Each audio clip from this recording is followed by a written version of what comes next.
अस्सलाम वालेकुम। Welcome to conflict card. दोस्तों, बात आज हम करने जा रहे हैं पाकिस्तान, इजराइल और ईरान को लेकर, जो कि आज के दौर की जियोपॉलिटिकल सिचुएशन में एक नए सिनेरियो में तीनों कंट्रीज डिस्कस किए जा रहे हैं। हम दोस्तों सब जानते हैं कि 1 अक्टूबर को ईरान ने 180 के करीब बैलिस्टिक मिसाइल फायर किए इजराइल पर, और उसकी वजह यह थी कि इजराइल ने रिसेंटली हिजबुल्लाह के लीडर को शहीद किया लबनान में। उससे पहले उन्होंने इस्माइल हानिया को, जो कि ईरान के दारुल तेहरान में थे, वहां उनको शहीद किया। इस वजह से ईरान पर बहुत ज्यादा क्वेश्चंस उठ रहे थे कि लबनान में अगर उन्होंने हिजबुल्लाह बनाई है और उसके इतने बड़े लीडर को असैसिनेट कर दिया गया, और उसके बाद ईरान के अंदर अगर इस्माइल हानिया मौजूद थे और उन्हें इस तरह इजरायली एजेंसीज ने असैसिनेट कर दिया, तो ईरान के लिए ये बहुत बड़ा सिक्योरिटी फेलियर समझा जा रहा था।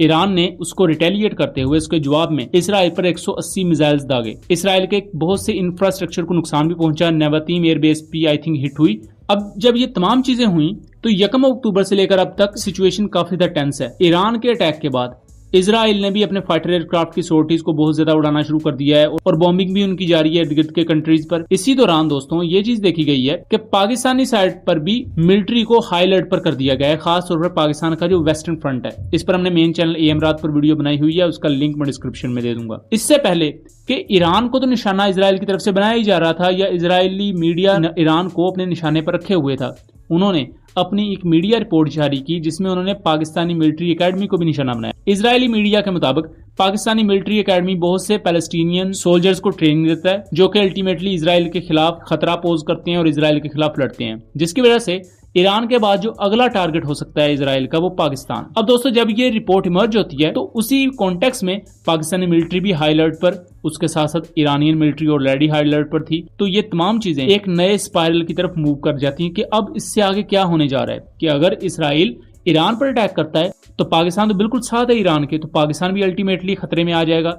तो यहाँ पाकिस्तान के डिफेंस मिनिस्टर ख्वाजा आसिफ ने ये क्लेम किया है कि इसराइल पाकिस्तान पर हमला करने की सोच भी नहीं सकता, उसकी वजह पाकिस्तान की न्यूक्लियर कैपेबिलिटी है। दोस्तों पाकिस्तान के पास इस वक्त जो बैलिस्टिक मिसाइल्स मौजूद हैं और न्यूक्लियर कैपेबिलिटी मौजूद है, वो पूरे इंडिया को कवर करने के साथ साथ इवन इजराइल को निशाना बनाने की सलाहियत रखती है। लेकिन इसके पीछे बहुत से जियोपॉलिटिकल अनासर भी होते हैं। उसके अलावा मिडिल ईस्ट में जो प्रॉक्सी वॉरफेयर है, इन तमाम चीजों को अगर देखा जाए तो ये बहुत ही ज्यादा कॉम्प्लेक्स और पेचीदा चीजें हैं, जिसके कॉन्टेक्स्ट में पाकिस्तान हमेशा से अपने मुल्क की सालमियत को लेकर सेंसिटिव रहा है। और रिसेंटली पाकिस्तान की फॉरेन मिनिस्ट्री ने भी इजराइल की इस एडवेंचरिज्म को कंडेम किया है, और इसराइल की इस एडवेंचरिज्म के बारे में उन्होंने ये कहा है कि ये एक बड़ी जंग की तरफ पूरे खित्ते को लेकर जा सकती है।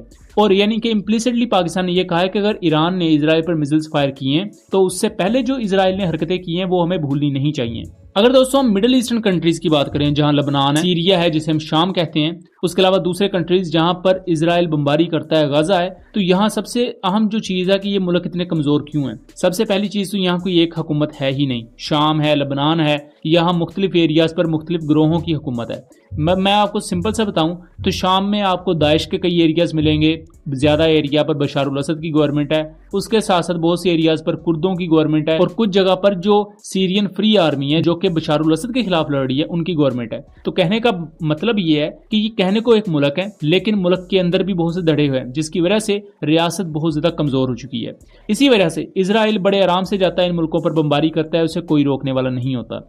इसराइल के लिए जो इस वक्त सबसे बड़ा मसला है वो ईरान और पाकिस्तान जैसे कंट्रीज हैं, जो कि बाकायदा एक स्टेट हैं, बाकायदा रियासत के तौर पर एक्ट करते हैं। अब ईरान के साथ डायरेक्ट कन्फ्रंटेशन इस तरह आ जाती है कि ईरान ने इन मिडिल ईस्ट कंट्रीज में अपनी बहुत सी तंजीमें बनाई हुई हैं, और ये भी एक रियलिटी है कि इन तंजीमों की वजह से ही मिडिल ईस्टर्न कंट्रीज में काफी ज्यादा डिस्टेबिलिटी देखी गई या खाना जंगी जैसी सिचुएशन भी देखी गई। तो उसके बाद ईरान को अगर छोड़ दें तो फिर पाकिस्तान एक ऐसा मुल्क आता है जो कि रियासती सतह पर पैलेस्टाइन के लिए जहां तक मुमकिन होता है मदद करता है। जैसा कि इजरायली मीडिया रिपोर्ट भी ये क्लेम करती है कि पाकिस्तान फलस्तीनी फौजियों को बहुत ज्यादा ट्रेनिंग प्रोवाइड करता है। तो इस कॉन्टेक्स्ट में पाकिस्तान भी इसराइल के निशाने पर आ जाता है। इसी के जवाब में पाकिस्तानी डिफेंस मिनिस्टर ने काफी अहम बयान दिया है कि पाकिस्तान अपनी न्यूक्लियर कैपेबिलिटी को यूज कर सकता है अगर ऐसी भी कोई सिचुएशन बनती है, और अगर इजराइल पाकिस्तान के लिए खतरा पोज करता है। लेकिन काबिले गौर बात यह भी है कि ईरान के बैलिस्टिक मिसाइल फायर करने के बाद से लेकर अभी तक तकरीबन 6-7 दिन हो चुके हैं, लेकिन इजराइल ने कोई भी जवाबी कार्रवाई नहीं की। ऐसी न्यूज रोज देखने को मिल जाती हैं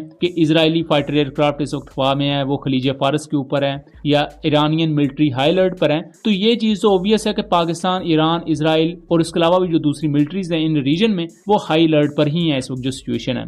बट इस तरह की कोई भी अनकन्फर्म्ड रिपोर्ट कि फलां मुल्क इतने घंटों में ये कर देगा, फलां मुल्क इतने घंटों में ये कर देगा, इसमें कोई सदाकत नहीं है। जो भी एक्चुअल और लॉजिकल चीजें अभी तक हुई वो मैंने आप लोगों के साथ शेयर की एंड उम्मीद करता हूं कि चीजें क्लियर नहीं होंगी। वीडियो पसंद आई हो तो इसे ज्यादा से ज्यादा शेयर कीजिएगा एंड चैनल को सब्सक्राइब कीजिएगा। मिलेंगे अगली वीडियो में, तब तक के लिए अल्लाह हाफिज।